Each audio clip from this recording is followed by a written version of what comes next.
ನಮಸ್ಕಾರ ಸ್ನೇಹಿತರೆ, ನಾನು ನಿಮ್ಮ ಸುನೀಲ್ ಕುಮಾರ್ ಬ್ಯಾಚುಲರ್ಸ್ ಅಡುಗೆಗೆ ಎಲ್ಲ ವೀಕ್ಷಕರಿಗೂ ಸ್ವಾಗತ. ಸ್ನೇಹಿತರೆ, ಆ್ಯಸ್ ಇಟ್ ಈಸ್ ನಮ್ಮ ಚಾನಲ್ಲು ಹೊಸ ರೆಸಿಪಿಗಳಿಗೇನೆ ಫೇಮಸ್ಸು. ನಾನಿವತ್ತು ಒಂದು ಹೊಸ ರೆಸಿಪಿಯೊಂದಿಗೆ ನಿಮ್ಮ ಮುಂದೆ ಹಾಜರಾಗಿದ್ದೇನೆ. ಈ ರೆಸಿಪಿ ಹೆಸರು ವೆಜಿಟೇಬಲ್ ರೈಸ್ ಅಂತ. ಇದು ವೆಜಿಟೇಬಲ್ ಫ್ರೈಡ್ ರೈಸ್ ಅಲ್ಲ, ವೆಜಿಟೇಬಲ್ ರೈಸ್. ತುಂಬಾ ಟೇಸ್ಟಿಯಾಗಿರುತ್ತೆ. ತುಂಬ ಕಡಿಮೆ ಇಂಗ್ರೀಡಿಯೆಂಟ್ಸ್ನ ಪದಾರ್ಥಗಳನ್ನು ಬಳಸಿ ಮಾಡುವಂತಹ ಸ್ಪೆಷಲ್ ಆದಂಥ ಟೇಸ್ಟಿಯಾದಂತಹ ರೈಸ್ ಇದು. ಬನ್ನಿ ನೋಡೋಣ ಹೇಗೆ ಮಾಡ್ಕೊಳ್ಳೋದು ಅಂತ. ಮೊದಲನೇದಾಗಿ ಸ್ನೇಹಿತರೆ, ಒಂದು ಬಾಣಲಿಯನ್ನು ತೊಗೊಂಡಿದ್ದೀನಿ. ಈ ಬಾಣಲಿಗೆ ಸುಮಾರು 2 ಟೇಬಲ್ ಸ್ಪೂನಷ್ಟು ಎಣ್ಣೆಯನ್ನು ಹಾಕ್ಕೊಳ್ತೀನಿ. ನಿಮಗೆ ಎಣ್ಣೆ ಪ್ರಮಾಣ ಜಾಸ್ತಿ ಬೇಡ ಅಂತ ಹೇಳಿದ್ರೆ ನೀವು 1 ಟೇಬಲ್ ಸ್ಪೂನ್ ಹಾಕ್ಕೊಳ್ಳಿ. ನಂತರ ಇಲ್ಲಿ ಹಾಕ್ಕೊಳ್ತಾ ಇದ್ದೀನಿ 1 ಟೀ ಸ್ಪೂನಷ್ಟು ಶುಂಠಿ ಬೆಳ್ಳುಳ್ಳಿ ಪೇಸ್ಟು. ನಂತರ 2 ಗೆಡ್ಡೆ ಈರುಳ್ಳಿಯನ್ನು ಸಣ್ಣದಾಗಿ ಕಟ್ ಮಾಡಿ ಹಾಕ್ಕೊಂಡಿದ್ದೀನಿ.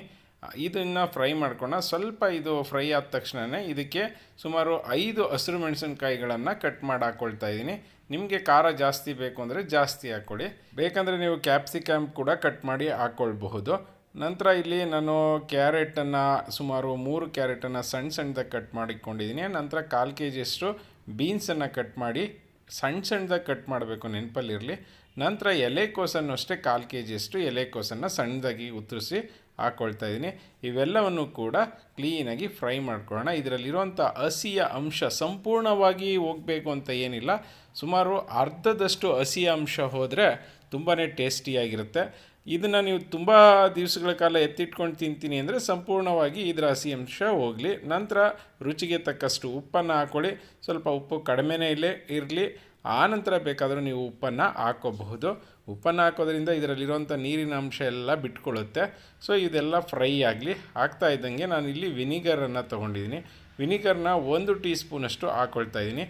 ನಂತರ ಇಲ್ಲಿ ತೊಗೊಂಡಿದ್ದೀನಿ ನಾನು ಡಾರ್ಕ್ ಸೋಯಾ ಸಾಸ್ ತೊಗೊಂಡಿದ್ದೀನಿ. ನಾರ್ಮಲ್ ಸೋಯಾ ಸಾಸ್ ಆದರೆ 2 ಟೀ ಸ್ಪೂನ್ ಹಾಕ್ಕೊಳ್ಳಿ, ಇಲ್ಲಾಂದರೆ ಇದು ಸುಮಾರು 3/4 ಟೀ ಸ್ಪೂನ್ ಹಾಕ್ಕೊಂಡ್ರೆ ಸಾಕಾಗುತ್ತೆ. ಇದೆಲ್ಲನೂ ಕೂಡ ಫ್ರೈ ಮಾಡ್ಕೊಳ್ಳೋಣ.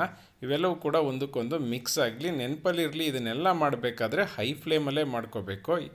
ಆನಂತರ ಇಲ್ಲಿ ನಾನು ತೊಗೊಂಡಿದ್ದೀನಿ ರೆಡ್ ಚಿಲ್ಲಿ ಸಾಸು. ನಿಮಗೆ ಖಾರ ಜಾಸ್ತಿ ಬೇಕು ಅಂದರೆ ಜಾಸ್ತಿ ಹಾಕ್ಕೊಳ್ಳಿ. ನಾನು ಅರ್ಧ ಟೀ ಸ್ಪೂನಷ್ಟು ಮಾತ್ರ ರೆಡ್ ಚಿಲ್ಲಿ ಸಾಸನ್ನು ಹಾಕ್ಕೊಳ್ತಾ ಇದ್ದೀನಿ. ನಾನಿಲ್ಲಿ ಟೊಮೊಟೊ ಕೆಚಪ್ಪನ್ನು ಹಾಕ್ತಾಯಿಲ್ಲ.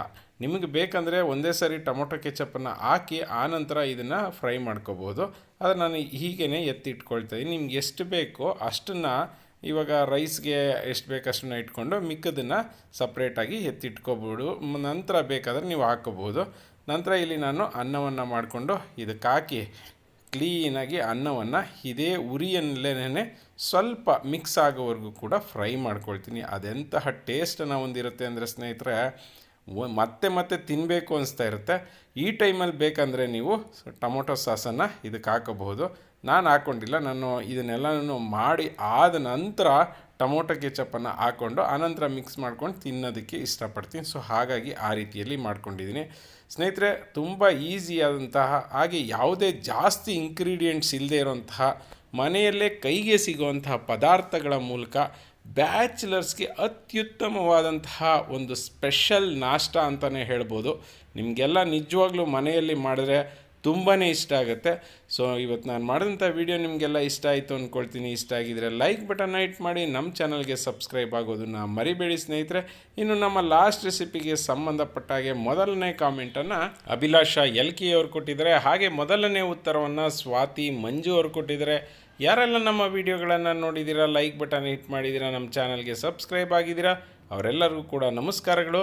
ಇವತ್ತಿನ ಪ್ರಶ್ನೆ ಏನಪ್ಪ ಅಂದರೆ, ಈ ರೆಸಿಪಿಗೆ ನಾನು ಗರಂ ಮಸಾಲಾನ ಎಷ್ಟು ಪ್ರಮಾಣದಲ್ಲಿ ಹಾಕಿದ್ದೀನಿ ಅಂತ ಹೇಳಬೇಕು. ನಮಸ್ಕಾರ. ಜೈ ಹಿಂದ್, ಜೈ ಕರ್ನಾಟಕ ಮಾತೆ.